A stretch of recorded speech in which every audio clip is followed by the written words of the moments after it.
오늘도 저희들에게 거룩하고 복된 주일을 허락하신 우리 주님의 이름을 찬양합니다. 할렐루야. 우리 옆에 계신 분에게 한 주간 평안하셨습니까? 뵙고 싶었습니다. 반갑습니다. 인사 나누시죠? 예수님께서는 주변에 소외되고 가난하고 병든 사람들에게 복음을 증거하시고 하나님의 은혜를 나누시는 일들을 정말 열심히 하셨습니다. 그렇다고 해서 이제 예수님께서는 또 부자고 권력 있고 또 세상에 지식 있는 사람들을 외면하고 사시지는 않으셨습니다.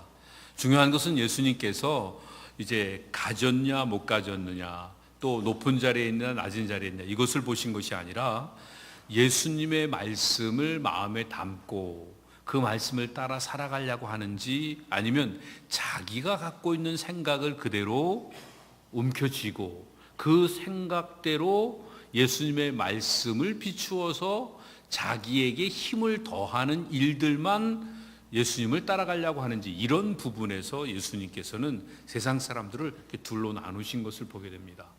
누가복음에 있는 모든 사건들은 어떻게 보면 십자가 사건으로 모두가 다 조명이 되어집니다. 이 십자가를 바라보게 되면 십자가를 통해서 삶이 극명하게 나누어지게 됩니다. 똑같은 십자가의 사건, 한 가지 사건인데요, 어떤 사람은 그것을 보면서 조롱하고 비난하고 저주합니다. 저렇게 무슨 죄를 저질렀길래 저렇게 그가 무도한 사람이 달리는 십자가에 달렸는가, 그리고 벌거벗겨져 있는 그 모습을 보면서 조롱하고 비난하고, 그리고 온갖 여러 가지의 욕설을 다 퍼붓는 이런 모습들, 거기다가 저주까지 퍼붓는 이런 모습들이 예수님의 십자가 앞에서 행해졌던 것을 보게 됩니다. 그러나 예수님은 그들의 모습을 보면서 용서를 하나님께 구하셨습니다. 저들이 하는 일을 자신들이 몰라서 그러니까 하나님 저들을 용서해 주십시오. 그리고 그 자리에서 화해가 일어나기 시작합니다. 그리고 그 안에는 구원의 역사가 있습니다. 똑같은 사건인데 어떤 사람은 십자가를 바라보며 멸망과 저주의 길, 죽음의 길을 걸어가게 되고, 어떤 사람은 그 십자가를 바라보며 용서와 화해와 그리고 생명과 구원의 은혜를 누리는 이런 역사를 경험하게 되는 것을 보게 됩니다. 여러분, 악의 특성은요, 그 자기가 갖고 있는 죄의 악들을 똘똘 가리기 위해서 위장을 하며 살아가는 모습을 봅니다. 그리고 자기가 하고 있는 일은 뭐든지 다 정당화하기 위해서 상대를 갖다가 비난하는 이런 일들을 서슴없이 행하는 것을 보게 됩니다. 그런데 하나님을 만나고 하나님을 바라보고 십자가에서 예수님의 죽으시는 모습을 보면서 하나님의 사랑을 느낄 수 있는 방법은 무엇이냐면 그 십자가를 통해 죄를 직면하는 겁니다. 십자가에 그 돌아가시는 그 예수님을 모습을 보면서 내 죄를 대신해서 돌아가시는 그 죄에 대한 인식을 하고, 그리고 죄 때문에 안타까워하는 그 고통 흘리는, 그 고통으로 피 흘리는 그 예수님의 모습이 내가 당해야 되는 고통이라고 생각하면서 이 죄에 대한 컨프런테이션이 이루어지게 될 때 그 속에서 안타까운 마음으로 주님 앞에 자신의 죄를 통회하고 자복하면서 그 주님의 은혜를 사모하는 자리에 설 수 있게 되는 것입니다. 그러나 이 악한 사람은요, 자신을 어떻게 하든지 선하게 보이기 위해서 도덕적으로 윤리적으로 나름대로의 그 규정을 가지고 그거를 열심히 지킵니다. 사람들이 볼 때는 아무도 모를 거라고 생각합니다. 그리고 자기 속에 있는 악이 조금이라도 드러날 것 같으면 그 사람하고는 가까이 하지 않고 그 일은 절대로 대면하지 않습니다. 그리고 남이 잘못되는 거 보면, 잘못한 거 보면 비난하고 지적하고 그들을 갖다가 과감하게 또 저주하는 그 일들을 행하면서 자기 안에 있는 악은 철저하게 가리는 이런 모습을 행하는 것입니다. 그러면 십자가는 구원의 은혜로 연결되어질 수가 없게 됩니다. 여러분 혹시 들어보셨을지 모르지만 마틴 부버라고 하는 기독교 철학자가 있습니다. 유대교에서 나타난 또 기독교에 좋은 영향을 준 사람인데요, 그 사람이 한 말 중에 아주 유명한 말이 내가 나 되려면 너를 너 되게 해야 된다. 사실은 우리가 가정에서도요, 남편 대접 못 받는다고 막 사람들이 아우성인데 사실 보면요, 아내 대접을 안 합니다. 아내에게 막 식모같이 밥이나 해달라고 맨날 그 얘기만 하고, 그러니까 남편이 머슴같이 막 밖에 나가서 잔디 깎을 때만 빨리 하라고 그런 요구를 받게 되는 거죠.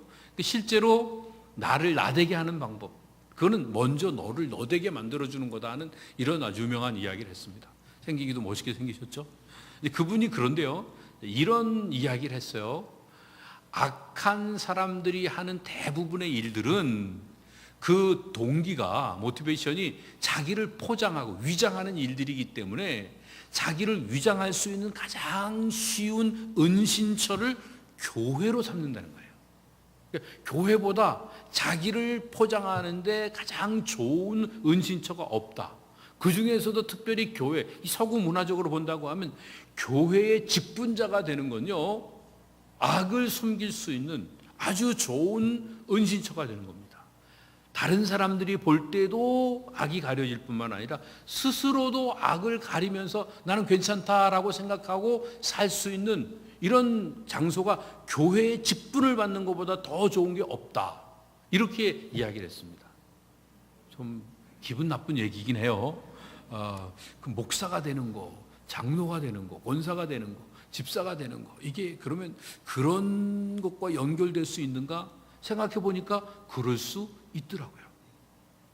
이게 우리가 자칫 잘못하면 종교적 관습으로 내 삶을 대신하려고 할 수가 있어요. 내가 교회 와서 열심히 봉사했으니까 나는 세상에서 편안하게 마음대로 살아도 나를 누가 아무도 이야기하지 않을 거다. 내가 교회 와서 주일날 이렇게 열심히 성가대하고 주일학교 교사하고 그리고 구역에서 부엌에서 주차장에서 열심히 봉사했는데 내가 조금 욕심부리고 내가 좀 딴짓한다고 그래서 모든 문제가 될 것인가, 이런 생각을 스스로 할 뿐만 아니라 다른 사람도 그렇게 인지한다고 생각을 하고 있습니다. 그런데요, 악한 사람들의 결정적인 잘못은 악을 저지르는데 문제가 있는 게 아닙니다. 자기의 악을 생각할 때 악에 대해서 이렇게 경직되어 있기 때문에 죄를 인정을 절대로 하지 않습니다. 그리고 오히려 거부하고 사람들을 외면하고, 그리고 비슷한 죄를 진 사람들을 비난하고, 그리고 오히려 더 예민하게 그 사람들에 대해서 신랄하게 비판을 하는 이런 모습들을 갖는 것이 악한 사람의 특징이라고 말합니다. 우리에게 필요한 건 그런 모습이 아니라 사도 바울이 고백했던 것 같이, 오라 나는 곤고한 자로다. 누가 이 사망의 몸에서 나를 건져낼 것인가? 언제 내가 건짐을 받을 것인가? 어떻게 건짐을 받을 것인가? 그래서 주님의 십자가를 바라보고, 그리고 십자가 앞에 자기의 죄를 자복하고 회개하면 우리 주 예수 그리스도 안에서 우리가 구원받고 또 우리의 문제가 해결된 것들을 바라보면서 하나님 앞에 감사와 찬양과 영광을 돌리게 되는 줄로 믿습니다. 이런 확실한 믿음을 십자가를 바라보면서 할 수 있는데, 어떤 사람들은 십자가를 바라보면서 오히려 비난하고 똑같은 사건들을 이렇게 자기 자신을 가리고 자기 자신을 정당화시키는 일들에 사용하고 있는 이 어리석은 모습들을 보게 됩니다. 삶이라고 하는 것은요, 내 연약함과 부족함이 드러날까 봐 그걸 어떻게든지 가리고 사람들에게 포장해 보이는 이런 것이 삶이 아니라, 부족함은 좀 어때요? 연약함은 좀 어때요? 이 모습을 그대로 하나님 앞에 인정하고 또 그대로 즐기면서 때로는 하나님 앞에서 죽음까지도 수용하면서, 죽는다 할지라도 다시 살아난다. 우리 매일 예배 때마다 고백하잖아요. 죽어도 살고 살아서 믿으면 영원히 죽지 않는 이 믿음을 가졌다고 생각하며, 좀 죽을 것 같은 일들에도, 손해볼 것 같은 일들에도 자신을 나누며 믿음으로 삶을 살아가는 이것이 삶이라는 사실을 깨닫는 우리 모두가 되었으면 좋겠습니다. 그런 차원에서 누가복음 7장에 있는 말씀 보면요, 예수님께서 메시아 되심을 증거하면서 이 복음을 점점 확장시켜 나가고 계십니다. 그래서 백부장의 종을 치료하시는 사건, 나인성 과부의 아들이 죽었을 때 그 사람을 살리는 사건, 세례 요한에 대해서 예수님이 증명하시는 사건, 더 나가서 예수님께 향유를 부었던 여인에 대한 기록, 이런 것들이 확장되어지고 있습니다. 오늘 본문에 나오고 있는 백부장에 대한 그 이야기는요, 백부장은 예수님에 대한 소문을 듣고 예수님을 믿었습니다. 자신이 마음이 정직하고 하나님 앞에서 신실한 모습을 가졌을 때 실제로 보지 않은 일들이라 할지라도 말씀을 듣기만 해도 그 마음 속에서 감동이 되어지고 하나님의 은혜 속에서 열매가 맺혀지는 이런 모습을 갖게 되었던 것입니다. 그래서 예수님께서는 이 유대인들 가운데도 볼 수 없는, 이스라엘 백성들 가운데도 볼 수 없는 참 믿음의 사람인 것을 칭찬하시면서 안타까운 마음으로 또 이스라엘 백성들을 향해서 경고하시는 이런 내용이 오늘 본문에 기록되어 있습니다. 오늘 본문 1절에 있는 말씀 보세요. 예수께서 모든 말씀을 백성에게 들려주시기를 마치신 후에 가버나움으로 들어가시니라. 여기서는 후에라고 하는 것은 즉각 일어나는 일들을 말하는데, 예수님이 산상수훈 평지 설교를 하시고 난 다음에 바로 가버나움으로 들어가셨습니다. 가버나움은 어떤 곳입니까? 예수님이 정말 사랑하시던 제2의 고향입니다. 그 동네에서 많은 기적과 능력을 행하셨는데도 믿음의 고백이 별로 나오지 않았었는데, 이 가버나움에 처음으로 들어가시는 이 장면에 이방인이 아직 어떤 역사도 눈으로 보지 않은 상태에서 믿음의 고백을 하는 일들로 이 가버나움에 이 사역을 시작하시는 이 모습이 오늘 본문에 나오고 있습니다. 2절 말씀 보세요. 어떤 백부장의 사랑하는 종이 병들어 죽게 되었더니, 여기 백부장이 등장을 합니다. 백부장은 100명의 군인을 거느린 장교입니다. 우리가 100명 정도 하니까 이렇게 뭐 별거 아니다 생각할지 모르지만요, 예를 들어서 한일 합방과 함께 같이 미군들이 이렇게 우리나라에 이렇게 들어왔죠. 그래서 미국의 군대들이 이렇게 같이 주둔하고 있던 그 상황에서 그때 있었던 인원들이 아마 몇백 명 정도 됐을 거예요. 그런데 그때 전체를 주관하고 있던 그 사람들은 무슨 장군이나 이런 사람이 아니었습니다. 요즘 말로 보면 100부장 아니면 뭐 50부장 이 정도 되는 사람이 우리나라 전체를 다스리고 있다고 볼 수 있습니다. 이런 차원에서 보면 지금 백부장은요, 그냥 100명의 군대를 거느린 그 정도의 계급이 아니라 로마의 그 권력을 가지고 이 가버나움 지역 전체를 다스리는 사람이다, 이렇게 볼 수가 있습니다. 굉장한 권력을 가진 사람이죠. 그런데 그 사람이 이 로마 사람은 아닙니다. 왜냐하면 AD 44년 이전에는 로마인들을 다른 이 가버나움, 특별히 이 유대 지역에 보내지 않았다라고 하는 역사적인 기록이 있는 것들을 보면 로마인도 아니고 또 유대인도 아닌 이방 백부장인데, 그런데 이 사람은 유대인들에게 사랑을 받고 존경을 받는, 유대인들을 사랑하는 아주 훌륭한 백부장이었다 하는 것을 여기서 발견하게 됩니다. 한 가지 예를 들면, 그 사람은 종을 이야기할 때 사랑하는 종이라고 표현할 만큼, 이 누가가 사랑하는 종이라고 표현할 만큼 애정을 갖고 있었고, 7절에 있는 말씀 보면 종을 그냥 노예라고 하는 그 표현을 쓰는 것이 아니라 하인, 아이라고 하는 표현을 써서 한 사람 한 사람은 인격적으로 존중했던 것들을 봅니다. 그런가 하면 우리가 얼핏 생각할 때에도 자기 가족도 아니고 자기 아들도 아니고, 그리고 어떤 면에서 보면 또 자기 부하도, 직속 부하도 아니고 그런 자기 종인데, 그 종을 위해서 이렇게 애를 쓰고 있는 이 모습을 보면 얼마나 또 따뜻한 마음을 가진 사람인가. 거기다가 조금 있다가 이제 나오겠지만 유대인들을 위해서 큰 희생을 하고 건물까지 지어주는 이런 일들을 하는 사람이라고 하면 정말 특별한 사람이라 하는 것을 우리가 생각을 해볼 수 있습니다. 그런데 이 백부장이 이 그 밑에 있는 그 말씀을 보세요.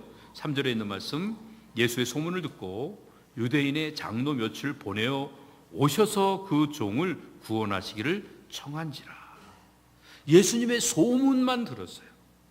그런데 그 당시 그 동네에 있던 유대의 장로들을 청해서 그분들에게 부탁을 해갖고 예수님을 모셔오도록 했습니다. 그래서 예수님께 왔어요. 그래서 예수님에게 부탁을 합니다. 예수님 오셔서 제발 그 이제 종을 고쳐 주십시오. 이렇게 이야기를 하고 있는 것을 보게 됩니다. 근데 그 당시 가버나움의 장로님들은요, 그 유력자들입니다. 연세가 드신 분들입니다. 어떻게 보면 사내들인 회원이 될 수, 요즘 국회의원이 될 수 있는 자격을 갖고 있는 사람들입니다. 어쩌면 그런 사람들도 포함되어 있을지도 모릅니다. 그런 사람들이 이 백부장의 심부름을 온 겁니다. 백부장의 일들을 대신하기 위해서 예수님께 나왔던 것을 봅니다. 그러면 백부장은 왜 직접 오지 않고 이렇게 부탁을 했을까? 아마 백부장은 자기가 이방인이니까, 이방인인 자기가 예수님을 직접 만나는 게 이게 예수님이 꺼릴 수도 있으니까 장로들에게 요청을 해갖고 가서 부탁을 하고 있는 이런 모습을 보게 됩니다. 그러니까 4절에 있는 말씀, 이에 저희가 예수께 나와 간절히 구하여 가로되 이 일을 하시는 것이 이 사람에게는 합당하니라. 저가 우리 민족을 사랑하고 또한 우리를 위하여 회당을 지었나이다 하니, 이 말씀은 장로들이 예수님께 와서 예수님을 모셔가는 그 일에 간청을 하고 있습니다. 간청을 한다는 얘기는 한번 말하고 끝난 게 아니라 눈으로도 이야기하고 마음으로도 이야기하고 계속적으로 요구하고 있는 이런 모습을 말하고 있고, 그리고 합당하다고 표현하는 것은 이 사람이 이 일을, 이 예수님의 은혜를 받는데 그 은혜를 받을 만한 자격이 있다라고 생각할 수 있을 만큼 이 유대 장로들에게는 뭔가 이 사람에 대해, 이 백부장에 대해서 각인이 되어 있는 이런 모습을 보게 됩니다. 그런데다가 유대인들을 사랑하고 또 유대인들을 위해서 회당까지 지어줬다고 말합니다. 당시 이방인으로서 다른 나라에 와서 이 나라를 통치하기 위해서는 나름대로 집도 성벽같이 철통 방어를 해놔야지 자기 안전이 유지될 수도 있습니다. 그런데 자기 집을 짓는 일들에 자기의 재산을 쓰는 것보다는 회당을 짓는, 회당이라고 하면 그 동네 사람들이 모이는 곳이기 때문에 집을 짓는 것과는 규모가 다를 겁니다. 그래서 그 많은 사람들이 모일 수 있는 그 회당을 짓기 위하여 많은 희생들을 아낌없이 행한 사람, 유대인들을 사랑하고 유대인들을 위해서 자기를 아낌없이 쏟아 부을 수 있는 사람, 더군다나 자기가 다스리는 피지배층 사람들의 신앙생활을 위해서 배려할 수 있는 이런 아름다운 마음을 가진 사람인 것을 이야기하면서 이 사람을 위해서 꼭 은혜를 베풀어 달라고 장로들이 간청하는 이런 모습을 보게 됩니다. 예수님은 그 말씀을 들으시고 함께 가게 됩니다. 6절에 있는 말씀이요, 예수께서 함께 가실새 이에 그 집이 멀지 아니하여 백부장이 벗들을 보내어 가로되 주여 수고하지 마옵소서, 내 집에 들어오심을 나는 감당치 못하겠나이다. 그러므로 내가 주께 나아가기도 감당치 못할 줄을 알았나이다. 이렇게 말하고 있습니다. 여기 있는 그 내용을 보면요, 예수님이 장로들의 이야기를 듣고 그 백부장의 집으로 가십니다. 가시고 있는 중에 그 집이 멀지 않으니까 얼마 지나지 않아서 사람이 또 왔습니다. 근데 그 백부장의 친구들입니다. 유대인 친구들인지 아니면 이방인 친구들인지 저희들이 알 수 없지만 아마 예수님께 온 걸 봐서 유대인들인 것 같습니다. 그 동네에 그 친구들을 보냈던 것입니다. 보낸 이유가 무엇이냐면 예수님이 자기 집으로 오시는 것을 자기가 감당할 수 없다라고 이야기를 합니다. 그리고 자기가 예수님께 나오는 것도 이것도 온전치 않다라고 생각하면서 자기를 겸손히 낮추고 상대를 배려하고 있습니다. 아마 여기서 이 백부장이 다시 사람을 보낸 이유는 처음에 자기가 직접 가는 것보다 장로들을 통해서 부탁을 하는 것이 예수님 마음이 편하실 거라고 생각했을 거예요. 왜냐하면 이방인들을 만나는 걸 유대인들은 별로 원하지 않기 때문에 그걸 알았던 거예요.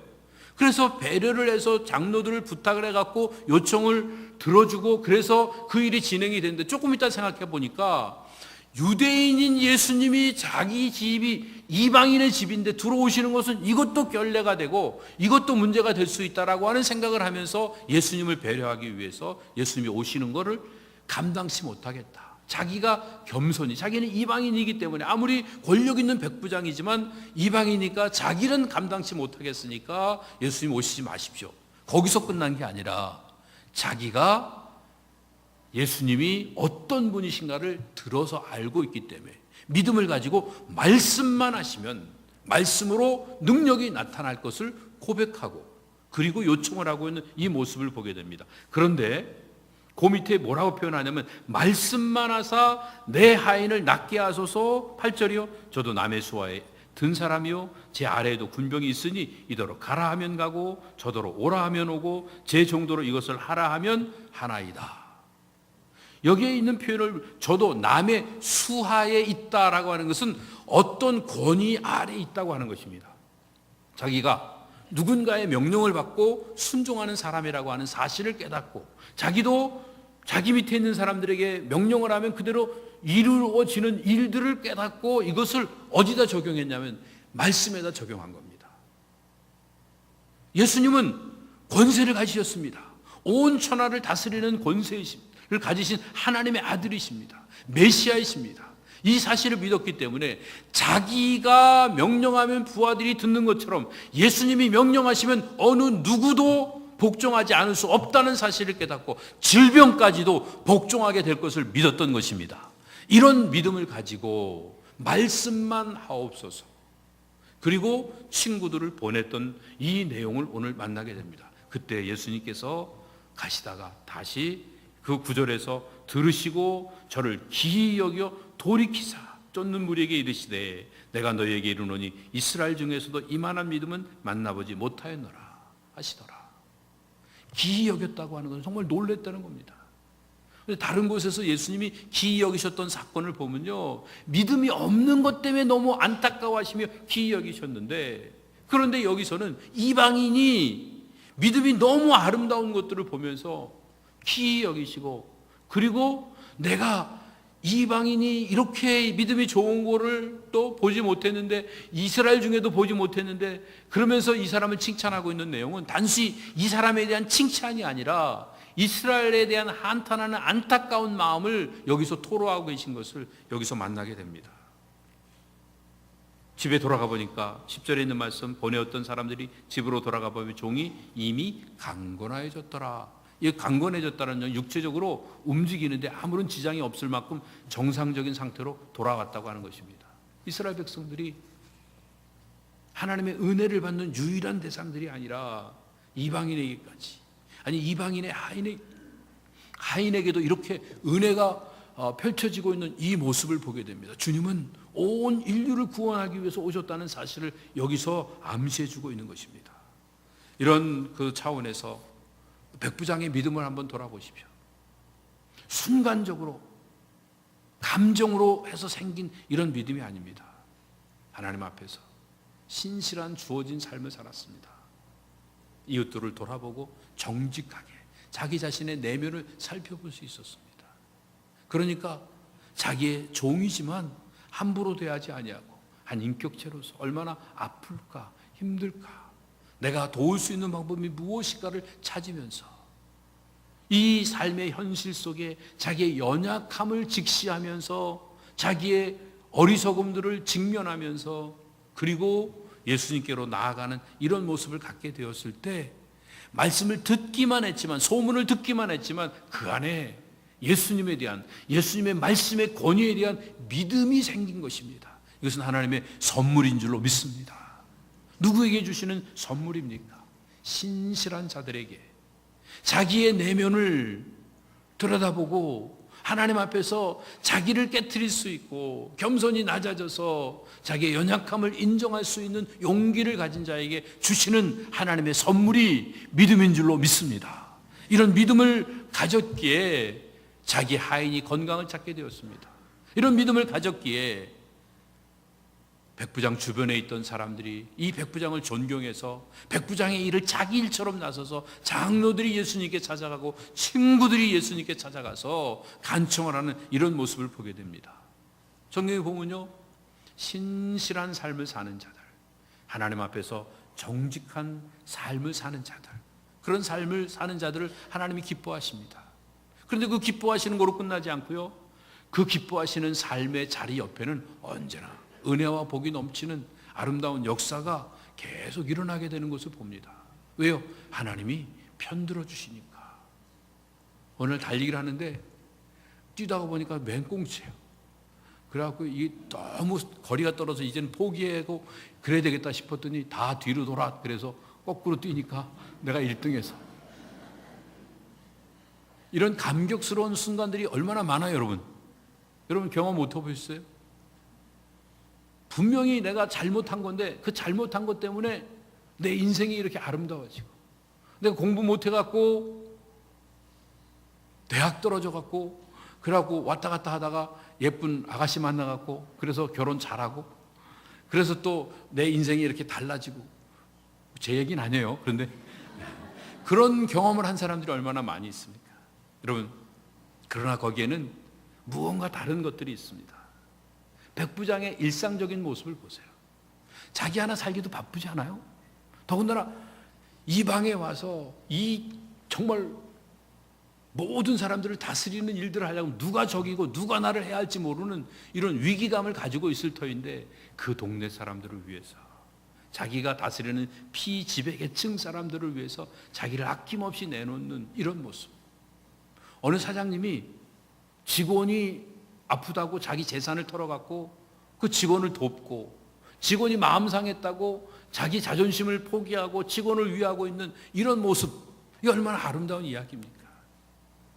근데 그게 누구에게나 일어날 수 있는 일이 아니란 말이에요. 하나님 앞에서 자기 내면을 들여다보고 신실하게 사는 자에게만 나타나는 일들인 것입니다. 하나님은 이렇게 유대인들을 사랑하고 유대인들을 위해서 회당을 지어주고 또 많은 사람들을 선하게 대하고 인격적으로 대하는 이런 모습을 기뻐하셨을 줄로 믿습니다. 그런가 하면 예수님을 대해서 볼 때도요, 그 사람의 그 겸손한 마음이 얼마나 이렇게 마음이 소프트하고 남을 배려하는지를 알 수 있게 됩니다. 행여라도 예수님이 조금이라도 불편하실까봐, 조금이라도 흠이 생길까봐 장로들을 보내는가 하면 나중에는 또 자기 집에 오셔갖고 문제가 될까봐 또 어떤 면에서 보면 자기의 친구들까지도 동원해 보내는, 배려하고 또 배려하고 자기를 낮추고 또 낮추는 이런 모습을 주님이 얼마나 기뻐하셨겠습니까? 그런가 하면 말씀만 하옵소서. 말씀의 권위, 말씀의 능력이 얼마나 놀라운지를 깨닫고 이 땅에 살아가면서 가장 중요한 것이 하나님의 말씀의 능력을 내 가슴 속에 새겨놓는, 말씀의 다스림을 받아 하나님의 나라를 경험하는 것이 중요하다는 이 사실을 깨달은 마음을 하나님이 얼마나 기뻐하시겠습니까? 그 옆에 누군들, 어떤 병인들, 어떤 사건인들 해결되고 또 온전해지는 이런 역사가 일어나지 않겠습니까? 왜? 신실하게 하나님 앞에서 정직하게 겸손하게 삶을 살아가니까 나머지는 하나님이 책임져 주시는 이런 놀라운 역사가 나타났던 것입니다. 똑같은 십자가를 바라보고 있는데 십자가를 통해서 하나님의 사랑을 깨닫고 하나님을 신뢰하고 모든 것들을 맡기는 자들은 십자가 뒤에 부활의 영광이 꼭 나타나게 되는 줄로 믿습니다. 사막별 여행자라고 하는 책이 있는데요, 무사 아사리드라고 하는 사람이 쓴 책입니다. 이 사람은 투그레아족 사람인데 투그레아족은 이 사하라 사막에 있는 그 족속입니다. 근데 이 사하라 사막에서요, 그 자동차 경주가 열렸습니다. 그래서 어떤 프랑스 기자가 자동차 경주를 이제 그 취재하기 위해서 왔다가 그 여 기자를 이 무사가 계속 쫓아다닙니다. 그래서 쫓아다니다가 여 기자가 흘린 책을 발견했습니다. 그래갖고 그 책을 갖다가 여 기자에 갖다 주니까 여 기자가 선물로 준다 그러고 선물로 받았습니다. 그 이제 선물로 받았는데 그 책을 읽을 수가 없는 거예요. 왜? 자기는 글씨를 모르니까.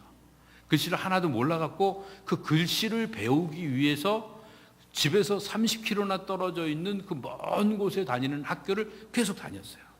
아침에 가면 뭐 거의 다 하루가 지나가는 거죠. 그리고 저녁에 그냥 거의 깜깜할 때 오는 거죠. 그거를 유일하게 그 책을 읽기 위해서, 그 책이 어린 왕자예요. 그래서 이제 책을 읽어요. 글씨를 배워서 책을 읽었는데 공부도 열심히 하고 그런데 책을 읽다 보니까 한 가지 의문이 생겼어요. 거기 나오는 그 어린 왕자의 동생이 있는데 이 저자는 그걸 빼먹은 것 같아요. 그래서 그걸 알려주기 위해서 공부를 더 열심히 해갖고 프랑스까지 갑니다. 프랑스까지 갔는데 그때는 이미 생텍쥐페리가 죽고 난 다음에 없을 때였어요. 그래서 이 어린 왕자 그 책을 갖다가 이제 그 생각을 하면서 그 프랑스 생활, 그 저자는 못 만나니까 프랑스 생활을 6년간을 하게 됩니다.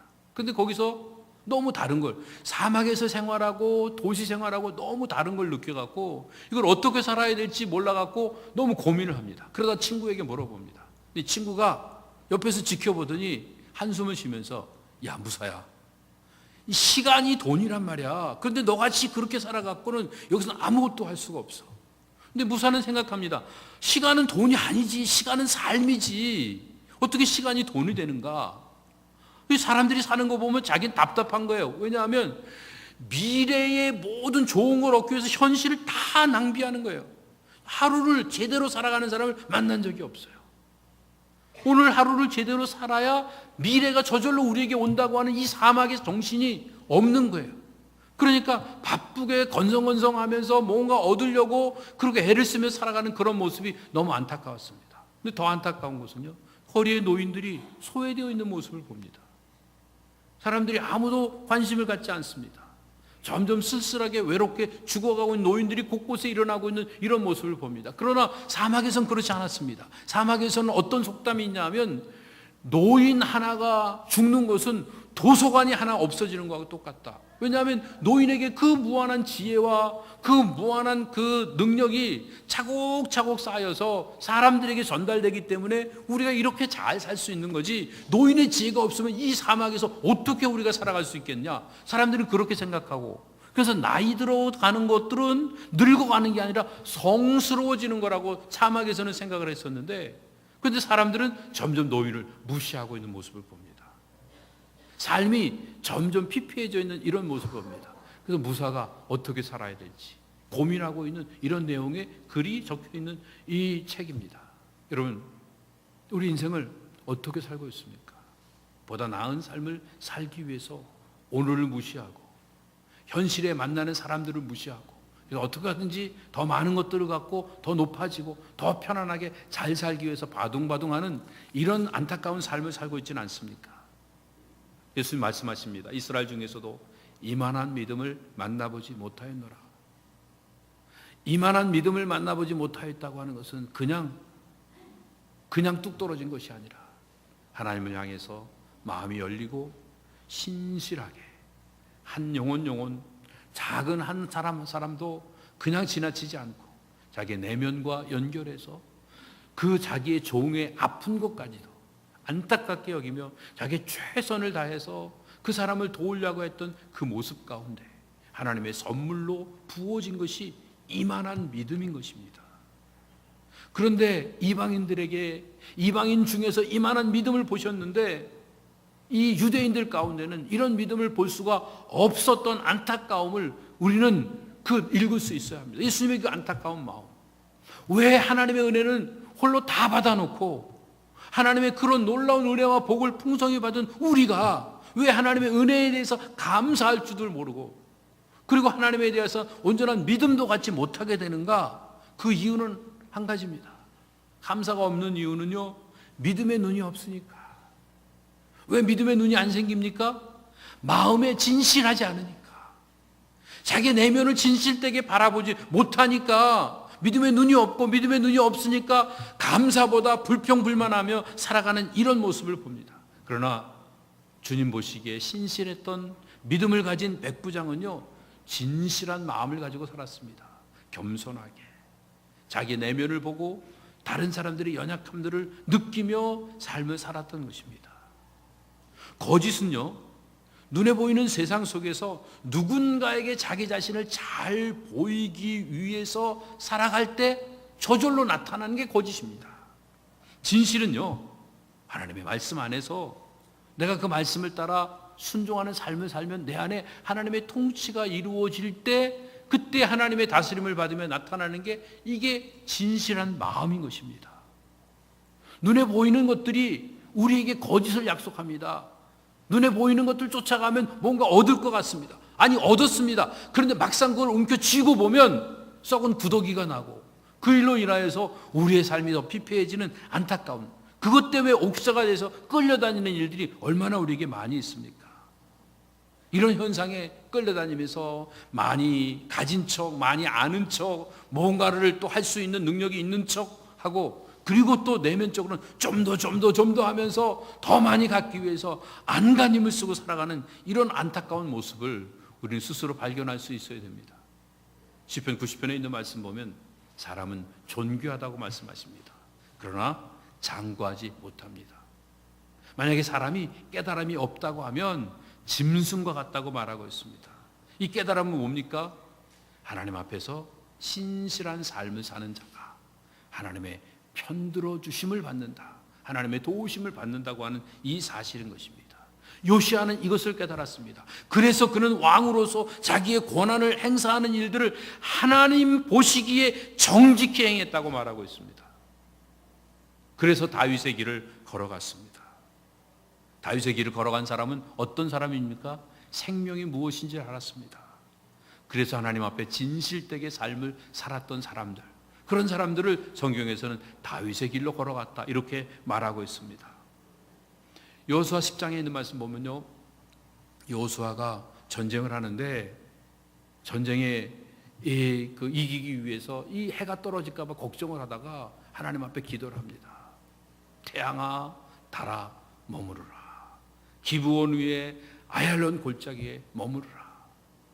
그러다 명령대로 그대로 달이 머물고 해가 멈추는 이런 역사가 일어나서 그래서 전쟁에 승리할 수 있었습니다. 이렇게 진실되게 삶을 사는 자에게 하나님이 편들어 주시는 역사가 나타납니다. 이 일이 야살의 책에 기록되어 있다. 이 야살은 아사르, 경건한 자, 하나님 앞에 신실한 자를 의미하고 있습니다. 그런데 또 야살의 책에 또 기록되어 있던 내용이 무엇이냐면 다윗이 사울과 또 그 아들 요나단이 죽었을 때 애도를 합니다.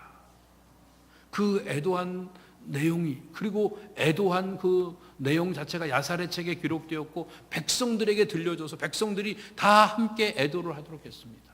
사실 사울 자기에게 적이 아닙니까? 자기의 원수 아닙니까? 자기를 정말 힘들게 했던 사람 아닙니까? 그럼에도 불구하고 그 원수의 죽음을 애도할 수 있는 이런 아름다운 마음을 하나님이 편들어 주셔서 하나님의 아름다운 역사로 이끌어 주셔서 그래서 놀라운 은혜를 다윗에게 주셨습니다. 시편 49편에 있는 말씀 보면 이 14절에 정직한 자, 하나님 앞에 신실한 자, 이 그 야사르를 얘기하고 있는데요. 이 야사르, 이런 사람들이 궁극적으로 이 세상을 다스리게 될 것이라고 분명히 이야기하고 있습니다. 사랑하는 성도 여러분, 우리는 지금까지 두려움을 가지고 행여라도 내가 하는 일이 조금 잘못되면 어떻게 할까? 사람들이 나의 연약하고 부족한 모습들을 발견하면 어떻게 할까? 이런 두려움 때문에 조금이라도 더 포장하고 조금이라도 더 사람들에게 자기의 위용을 나타내기 위해서 자기의 내면의 작은 부분이라도 드러나지, 잘못된 것들이 드러나지 않게 하기 위해서 온갖 위장과 포장을 하며 살아왔던 어리석은 모습들을 보게 됩니다. 그러나 이제 하나님의 말씀 앞에 우리의 자신을 열어놓는 일들이 필요합니다. 좀 부족하면 어떻고, 좀 연약하면 어떻고, 좀 모자라면 어떻습니까? 주님이 책임져 주시고 결과적으로 궁극적으로 아름답게 하신다고 하지 않으셨습니까? 예수 그리스도 안에는 결코 정죄함이 없는 줄 믿으시기 바랍니다. 하나님을 사랑하는 자들에게는 모든 것들이 합력하여 선을 이루는 역사가 일어나게 될 줄로 믿습니다. 이런 믿음을 가지고 사는 일들이 필요합니다. 이제는요, 생각으로 믿지 마시고 믿음으로 진실되게 살아가는 배단이 모든 성도들 다 되시기를 주님의 이름으로 축복합니다. 이제 하나님의 말씀 속에서 오늘 우리가 이방인 백부장 이야기를 들었습니다. 이 이야기가 그냥 하나의 좋은 이야기로 끝나는 게 아니라 이방인 백부장은 소문을 들었지만 진실된 마음을 가지고 예수님의 말씀을 만나서 말씀의 능력을 경험했던 겁니다. 오늘 우리도요, 주님 앞에서 진실된 마음을 가지고 그리스도를 만나는 일이 필요합니다. 하나님의 말씀이 예수 그리스도 아닙니까? 예수 그리스도를 만나기 위해서요, 먼저 우리의 약함을 수용할 수 있어야 됩니다. 무조건 잘나고 커지려고 하지 마시고 우리의 연약함을 수용할 수 있는 겸손을 달라고 주님 앞에 기도하시기 바랍니다.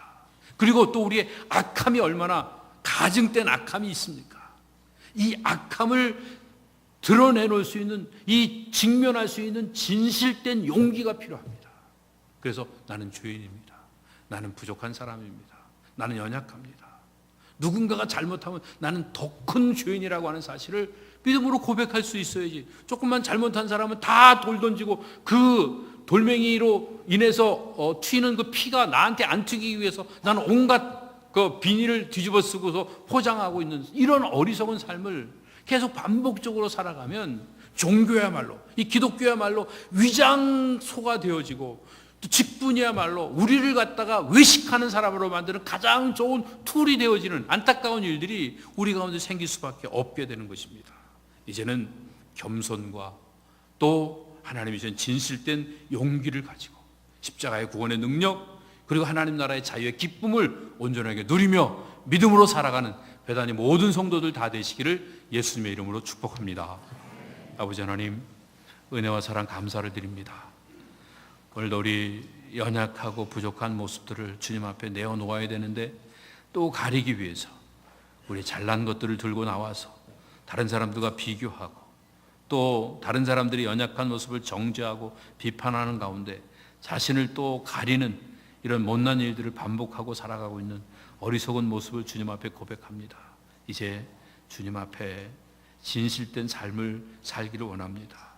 우리 약함을 수용할 수 있는 겸손을 주시고 우리의 악함을 대면할 수 있는 진실된 용기를 주셔서 십자가의 구원의 능력과 자유의 기쁨을 풍성하게 누리며 살아갈 수 있는 배단이 모든 성도들 다 되도록 함께하여 주시옵소서. 예수님의 이름으로 기도드립니다. 아멘. 자리에 일어나셔서 찬양 올려드립니다.